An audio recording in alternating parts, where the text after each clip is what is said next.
बुध त्रयोदशी प्रदोष व्रत कथा। प्राचीन काल की कथा है। एक पुरुष का नया नया विवाह हुआ था। वह गौने के बाद दूसरी बार अपनी पत्नी को लिवाने अपने ससुराल पहुंचा और अपनी सास से कहा कि बुधवार के दिन ही पत्नी को लेकर अपने नगर जाएगा।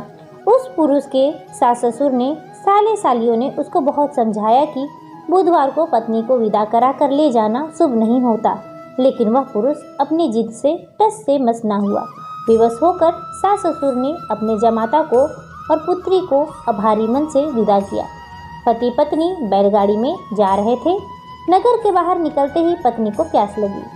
पति लोटा लेकर पत्नी के लिए पानी लेने गया। पानी लेकर जब वह लौटा तो उसके क्रोध और आश्चर्य की सीमा ना रही, क्योंकि उसकी पत्नी किसी अन्य पुरुष के लाए लोटे में से पानी पीकर हंस हंस कर बात कर रही थी।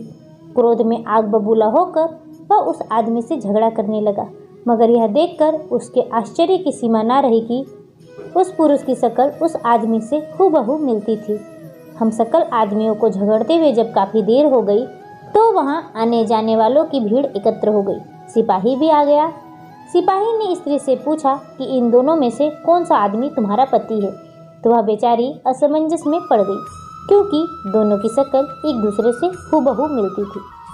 बीच राह में अपनी पत्नी को इस तरह लुटा देखकर उस पुरुष की आंख भर आई।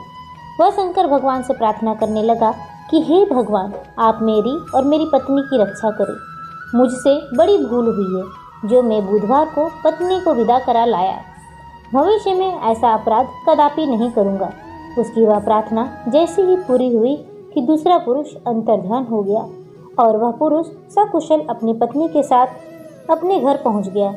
उस दिन के बाद पति पत्नी नियम पूर्वक बुधवार प्रदोष व्रत रखने लगे। हे भगवान, जिस तरह आपने पति पत्नी की विपत्ति हरी है, उसी प्रकार हमारी भी विपत्ति हरो। कमेंट बॉक्स में हर हर महादेव लिखना ना भूलिएगा।